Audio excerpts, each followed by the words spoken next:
Ward అధ్యక్షురాలుగా నాకు పదవి ఇచ్చినందుకు దానికి న్యాయం చేయగలిగిన. ఓకే. నేను మున్సిపల్ 1888లో మున్సిపాలిటీ అయింది ఫస్ట్ ఎల్పినార్. ఓకే. ఆ రోజులలో నాకు ఎల్పినార్ మున్సిపాలిటీ అధ్యక్షురాలుగా ఇవ్వడం జరిగింది. మరి దాని తర్వాత నేను క్రియాశీలక సభ్యత్వం కూడా పొందిన దాన్ని అయినా నేను ఆ రోజులలో. ఓకే. మరి ఆ రోజు నుంచి ఈ రోజు వరదాకా నేను చేసిన కార్యక్రమాలు ఎన్నో కార్యక్రమాలు నేను ప్రజలకు నేను సేవ చేసినా కానీ ఓకే. మరి నన్ను 2000 సంవత్సరాలలో ఉమ్మడి రాష్ట్రంలో హైయెస్ట్ మెజార్టీ నాది ఎల్పినార్ మున్సిపాలిటీలో 28 మంది మీద నాది హైయెస్ట్ మెజార్టీ నాది.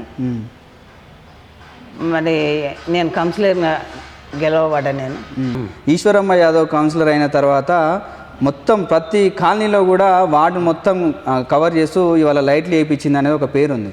అసలు ఎట్లా సాధ్యమైంది? నేను కౌన్సిలర్గా గెలిచినప్పుడు మరి నేను ఒక పని మీదనే పడ్డా. నేను పొద్దుగాల 5 గంటలకు లేచిన 4 గంటలకు లేచిందంటే 5 గంటలకల్లా నేను వార్డులో తిరుగుతుంటే మరి తిరిగినప్పుడు లైట్లు ఆ రోజు 40 ఆడ ఈడ ఎతికితే ఒక 40 కనబడుతుండే. అసలు లైట్లు స్తంభాలు ఒక 600 స్తంభాలు వేసిన నా ఆయంలో. వీటికి 600 స్తంభాలకు నేను 600 లైట్లు వేయగలిగిన. ఓకే. 22 బోల్ రేపించిన నా వార్డులో. ఓకే. మళ్ళీ అదేవిధంగా నేను 3 కమిటాలు కట్టించిన. ఓకే. మరి ఒక బస్తీ దవాఖాన కట్టించిన. 3 గవర్నమెంట్ స్కూల్ కూడా కట్టించిన. ఓకే. అంటే గవర్నమెంట్ తోటే కట్టేయగలిగినాము. ఎక్కడెక్కడ కట్టించారు గవర్నమెంట్ స్కూల్స్? గవర్నమెంట్ స్కూళ్ళు చింతలకుంట్లో ఒకటి, ఓకే, మన జంగిరినగర్ ఒకటి, ఇక్కడ ఇంద్రనగర్ ఒకటి.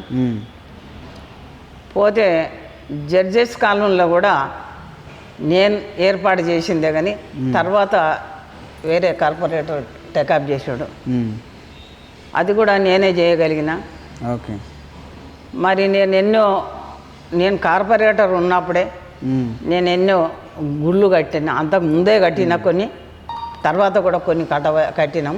కర్మన్ఘాట్ ఆంజనేయ స్వామి దేవస్థానానికి చైర్మన్గా కూడా ఉన్నారు. చైర్మన్గా ఎట్లా వచ్చింది అవకాశము? దేవిరెడ్డి సుధీర్ రెడ్డి గారు. నేను కార్పొరేటర్గా నిల్చున్నప్పుడు మా సీజర్ బాబు గారే కానీ మా సుధీర్ రెడ్డి గారు కానీ నన్ను ఇంటికి వచ్చి నన్ను విడ్డ్రా చేయించారు. చేయించినాక తర్వాత వాళ్ళ మనసుకే తెలుసుకొని సుధీర్ రెడ్డి గారు, అమ్మ నీకు హోదా ఇస్తాను నేను అని ఆ కర్మంఘాట్ టెంపుల్లో నాకు చైర్మన్గా అవకాశం కలిగించిండు సుధీర్ రెడ్డి గారే. మరి ఆయన కలిగించినందుకు ఆ భగవంతునికి న్యాయం చేసిన, నేను సేవ చేసిన. నేను ఆడ కూడా ఆ గుడిలో కూడా కూర్చుండి నేను ఓకే కూర్చోలేదు. 9 ఇండ్లు తీసిన నేను కబ్జలాలయ్యి. నేను 15 గుంటల పొలం తీసిన. నేను 45 ఏళ్ళ సంధి ఉన్నాయి. మరి నేను కోనేరు చేయించిన డోనార్లతోటి. మరి డోనార్లతోటి అందులో గుళ్ళే పోతే నేను చేసిన పనులన్నీ కనబడతాయి. ప్యూర్ పాయింట్ తాగటి నీళ్ళది కూడా నేను చేయించింది 17 లక్షలతోటి. A to Z ఆ గుళ్ళే నేను చేసి మళ్ళీ నేను వచ్చే ముందు కూడా 3,50,00,000 రూపాయలు డిపాజిట్ చేయించిన అక్కడ.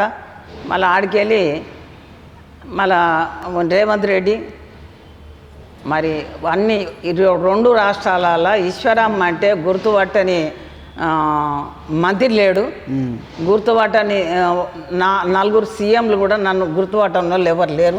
రేవంత్ రెడ్డి గారే మా ఈశ్వరక్క ఆశీర్వాదంతో నేను మల్కాజ్గిరి ఎంపీ అయినని ప్రకటించండి బహిరంగ సభలో. అసలు మీ ఇంటికి బహిరంగ సభలో నాకు ఒక తమ్ముడు లాగా నా ఇంటికి నా కడుపులోకి వస్తే నేను మంచి ఆశీర్వాదం పెట్టిన. మల్కాజ్గిరి పార్లమెంట్ సభ్యుడుగా ఆయన గెలవాలని. ఆయన గెలిచిండు, నాకు అదే సంతోషము.